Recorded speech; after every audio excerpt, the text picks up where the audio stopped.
Welcome back, everybody. It is time to talk homes with Rockoff Realty. Yes, and we're joined by Kevin Rockoff from Rockoff Realty. His company only charges 1% if you are listing your house with them. You're like the 1% guys. 1% guy, yes. Thanks for coming back. Your business is going well. I know you're disrupting with a different model, but people are responding. We're doing very well. I mean, the market is really down in terms of sales, but I think people are looking to look more closely in terms of their costs. And why do you think the market is down in terms of sales? The interest rates, or they've just had the inventory, or just inventory? I think people have adjusted to the 6-7% now, and even historically, that's not terribly high.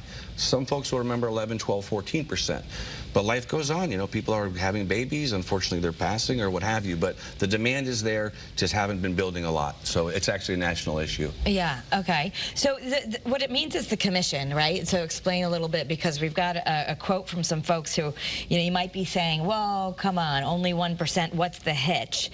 And someone says, I just sold 20 Bear Swamp in Andover, love the name of the street. I'd like to share my parts of my review because so many folks assume that 1%. Okay, so this is, he says, don't worry, right? This is absolutely not the case, as you can read here. We're so glad we picked Rockoff Realty to sell our home. Everything went smoothly. Kevin was always available to answer any questions. He has top-notch staff, handled everything from recommendations, pricing, staging, right up with the listing. We saved more than $6,000 compared to the 4 realtors. Our home had 3 serious offers in 3 days. We closed without a hitch. $6,000 they saved. Yeah. It's $422,000 sale, yeah. That's Tom and Sue. Yeah, and you'll notice there's, you know, aerial photography, floor plans, really full service. You can't assume just because we charge 1%, the other folks charge 2.5%, that there's any lesser service provided. Right, and there's no really overhead for you guys. Well, that's just it. You don't need an office to deliver great service, because sellers never go. I have to go look at a house if I'm going to sell it, and buyers all have GPS. 98% of people find their homes online, so if they see a home they want to see. Is that true, 98%? 98%, yep. 98% of people shop online for their homes. Yeah, for sure. Incredible. It is. I'm not even in the market, and I shop Zillow every day. I'm always looking to see what's coming on and what's coming up. But it used to be you'd like go in the back of a, you know, your realtor needed a big car with a comfortable back seat, and you got picked up, and they took you everywhere. Nobody does that. We haven't driven a client in years. Isn't that funny? Yeah, it's really changed. But you had to go to the office back, you know, before the internet. Literally go to a broker's office, and they pull out a big binder, and they put their listings on top because they want to get both sides. But now you have a very educated buyer because all the inventory is online in real time for all to see. And a portion of the proceeds from every sale of your home goes to benefit a charity. Indeed. Well, specific, we're passionate about rescue animals. Which is great. We have a couple of them ourselves. In fact, we just lost one, so we're just getting ready to get a third one. But yeah, so every time a client buys or sells a home, we donate $100. So we're happy. We sold 20 homes in Q1, a little slower quarter just because of the winter, what have you. But we donated $2,000 to Save All Dogs. Save All Dogs Rescue, which is just great. It's a wonderful organization. So if someone wants to sell their house right now, what's your recommendation, especially given the market?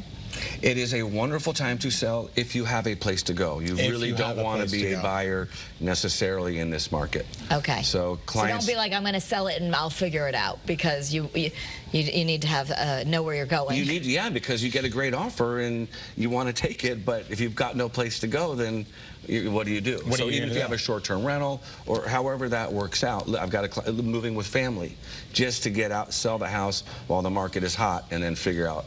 You know, do you find it that people are coming to Connecticut, or people are moving from within Connecticut to another Connecticut destination? I believe Connecticut is a net immigration state. I do know that I do a lot of probate, so obviously they're not going anywhere, but a lot of folks will be moving to south. A lot of folks moving to the Carolinas and Florida. Yep. Although Hartford just got listed by Realtor.com as one of the top markets in the country. So after the pandemic, we did see a lot of people moving in because they wanted bigger houses. I know we were getting a lot of, and I don't see that as much anymore, but we're getting a lot of New York traffic. Yeah. And now they're kind of maybe going back to whatever. But well, people are going back to work, and that kind of dynamic is fading. And again, that was when money was basically 2.5%. It's a different environment now. Right. Well, and again, if you're going to save thousands and thousands of dollars and you're going to get the same services, why not use you? That's what I've been saying for 6 years. That's why we love you, Kevin. Okay. So you can learn more by visiting rockoffrealty.com, and, of course, see all the great work that they do for charities, too. So it's nice to know that your home sales are helping animals, I think. Yeah. It's a pleasure. More importantly, how's your wife? Thank you for asking. She's doing wonderful. Good. Good, She's, good. she's certainly the better half. I married up. I'll say that. All right, still to come, honoring guide dogs in the